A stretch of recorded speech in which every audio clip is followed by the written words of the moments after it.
Hello again, everyone, and welcome back to Reddit Aliens. I'm John, and as always, thank you so much for being here. Good topic, let's do it. What's the most haunting deathbed confession you've ever heard? Please remember to like, share, and subscribe.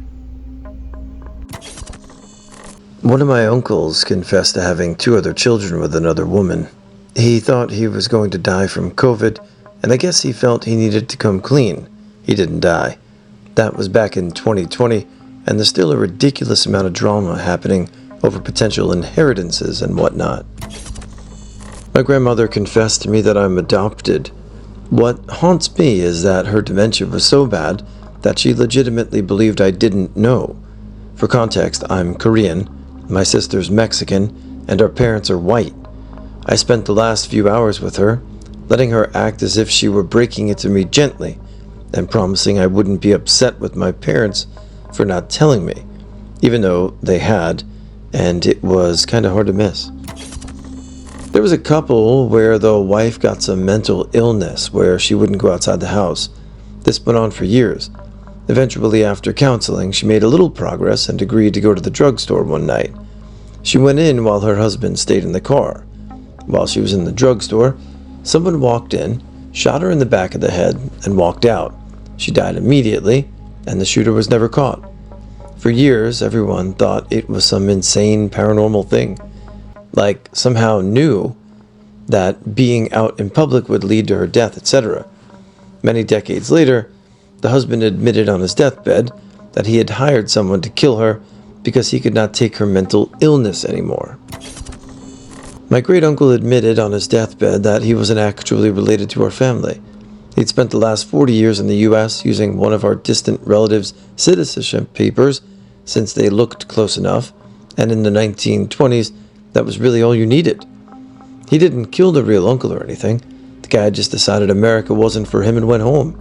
This dude was like, "Hey, since you aren't wanting to go back, can I have your papers?" And that was that.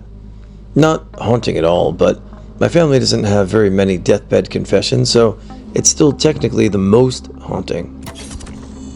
My wife is a CNA in a nursing home. She had a resident who was formerly a delivery OB nurse in the 70s and 80s. When she was on her last few breaths, my wife was leaning into her face to clean it, and she whispered in my wife's ear, "When I was a nurse, I switched babies around." I'm not sure what's worse, knowing that one child may not be your child, or that this woman could have done it many times. This was in Nicaragua. My grandmother let us all know that she was a product of R. My great-grandmother was an indentured servant on a sugarcane plantation and was assaulted by its owners, a rich family that still owns a lot of land to this day. Our great-grandmother gained her freedom from the sugarcane plantation because of her pregnancy, and was even given hush money and a house. The house we were all standing in that night. My whole family now understood why our great-grandmother was the way she was. It all made sense. It made us all sad that she was never comforted. Not really this, but my mom was raised in Kentucky, where all the miners and coal operators were in conflict in the 1930s and on. And she told about some older man who had worked for the coal company and had presumably done some bad stuff on their behalf. Car bombs, shootings, I don't know. As he lay dying in the hospital years later, the coal company had someone sit in his room 24 hours to be sure he did not do any deathbed confessions. Creepy as hell, I always thought. My grandfather had pretty terrible dementia, and he kept making deathbed confessions as he knew he didn't have much time left. They were often about witnessing a murder and not telling anyone, but each time he confessed to us, the details changed. It happened a couple of times a day over the course of his final week. We finally figured out that he would watch the local news and hear about these things happening, then would think he had actually witnessed them. A family friend that I knew when I was a child confessed as he was dying that he used an assumed identity of a dead friend for his entire adult life. He was a Jewish child in Germany, and there was a program in the UK to accept 10,000 Jewish refugee children from Europe. He was slightly over the age to qualify, but a younger friend of his was murdered by the Nazis, and he took the opportunity to steal the identity of this other boy. He escaped to the UK and eventually moved to North America, started a family, and lived out his life. He never told anyone, including his wife, who passed away long before he did, because he was afraid he would be deported back to Germany. Even many decades later, as he was dying, he finally told his children. This isn't a confession per se, but my granddad killed himself by shooting himself in the head, but he actually lived for days after, completely out of it, barely moving and making indistinguishable noises. Near the end, my mom decided to play him Bruce Springsteen. He suddenly sat halfway up, grabbed my mom's arm and looked her in the eyes for a few seconds, and then fell back. We all think this was his last moment of real consciousness, and his way to say he was sorry. I have a friend, B, who served a church mission in Mexico. One of his prospects, Oscar, was interested, but never committed to getting baptized. Shortly before B was to transfer to another area, Oscar was very sick and dying. While they were visiting him one last time, they were encouraging him to be baptized so he could be saved, not trying to get preachy. It just pertains to the story. Oscar kept refusing, and they finally asked him why. He confessed to them how he was a hitman most of his life, and he killed a lot of people for money. When he got older, he retired to this small village in Mexico to live in peace. The way B told me the story, Oscar may have hinted he was also in hiding. I don't have any in my personal life. I guess the closest thing I could associate to this would be when my grandmother was losing her life to cancer. I had graduated boot camp during that time, and I came home, and it was the day before I was leaving. I was in they call my Alpha Green, so I was a Marine Corps uniform, not dress blues. I didn't have them yet. I got them a couple months later. Anyway, my grandma was out of it with dementia and didn't recognize immediate family members. She was in hospice in my parents' home, and I had my uniform on, and I went to visit her bedside, and she looked at me and she was like, "Johnny," and she recognized me. So that stayed with me. Anyway, I miss her. My grandpa had apparently two families, but what made this super creepy was the fact that my cousin got the news on my grandpa's deathbed after he requested seeing his older son, my uncle, who wasn't in the country. So my cousin had to pass as my uncle, and that's when grandpa told him the news. I remember watching my cousin get out, frozen, crying in shock. It was a pretty powerful scene to watch. My grandpa disowned my aunt just 24 hours short of kicking the bucket. He cried, and you could see how bad it felt, but as he called it, a last act of justice he should have done many decades ago. One of my aunts outed another one of my aunts as a lesbian in the 80s. Gay aunt lost her job, lost her friends, was banned from many places, and practically had to move town to rebuild her life. It was a 40,000 people town back then, and she moved to a larger urban center. If that wasn't enough, she did a myriad other evil deeds along the years.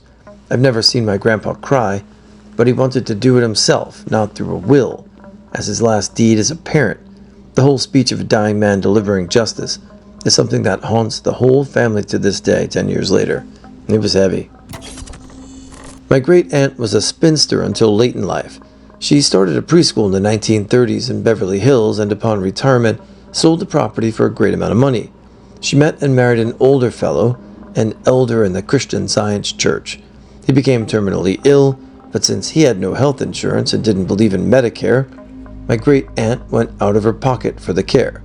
Drained her assets. Fine. Her choice. On his deathbed, he confessed to her that he had been sleeping with the church secretary for years. Hey, Uncle Herman, you. Was visiting my grandmother in hospice, and her roommate was an old man. My grandmother took a nap, and he and I got to talking. He told me about how he used to lynch black folks back in the day in Alabama. I left and brought it up to the nurse, and she said something along the lines of, "Oh, he says things like that all the time. It's the dementia." I reported it to Alabama State Bureau of Investigation, but never heard anything about it. I'm not sure if this fits here because it wasn't a confession, although It is a bit haunting to me emotionally. Just before my grandfather passed, he had lost a good percentage of his senses, and speech was the one he had the most trouble with, but they were still trying to communicate. Being the oldest granddaughter, I was with him and tried communicating with him the most. What's haunting is that to this day I still don't know 95% of what he was trying to say to me. The 5% I do remember was meaningful, so I wish I could have understood the rest. I stayed with my dad until the very end. There's no confession. He just called my name, and I went to go and prepare his milk. And when I entered his room, his mouth was open, and his eyes were looking up at the ceiling. He's dead. But the image of his death still haunts me to this day.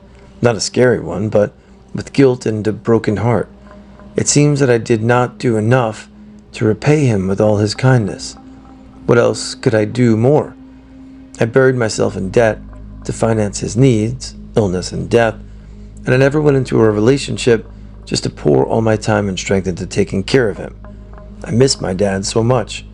A huge part of me is angry at myself. It has been 2 years now, and my life is moving downhill.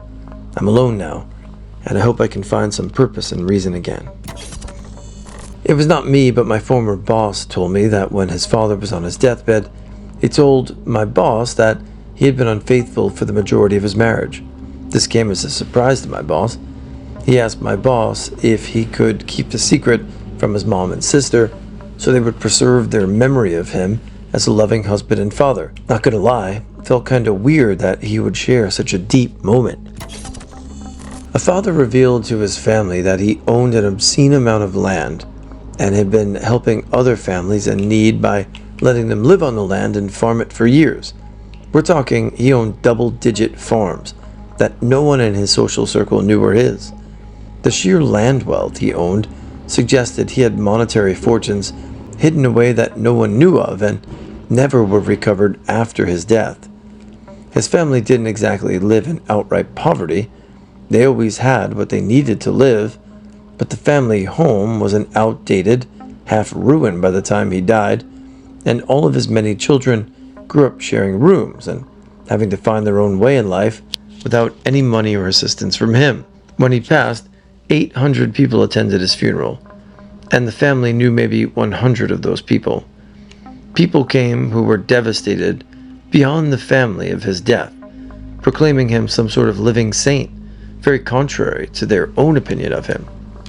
And among the visitors were many famous and important people from the country this occurred in. After his passing, the family was only able to inherit the original farm they knew existed, and it seems that in accordance with his wishes, the people he had let rent his land were given it, and it largely seemed to be a result of government interference, not wanting anyone other than him, apparently, to suddenly inherit that much land and be able to affect the crop yield in the nation to such an extent. Wild concept for Westerners, but many states are much more controlling. I was personally a witness to much of this, and have to say that what the family went through was wild. Nurse worked in a nursing home, happened to another nurse with one of our residents. Dude was generally unpleasant, inappropriate, etc. One night he sobbed his heart out. The nurse went and talked to him, and he said he was afraid of going to hell. The nurse, of course, asked why he was going to hell. He told her that he had raped 3 women in his lifetime and liked it. He died shortly after that. I heard from a friend who heard from a friend that when he was at his older brother's deathbed, the older brother confessed that he was a huge Nickelback fan, and he wanted his little brother to inherit his entire collection. The family looked under some floorboards. He told them to search, and sure enough, they found all kinds of merchandise, such as t-shirts from different tours, all kinds of music collections, and even several signed autographs. Nobody showed up for his funeral. Aww.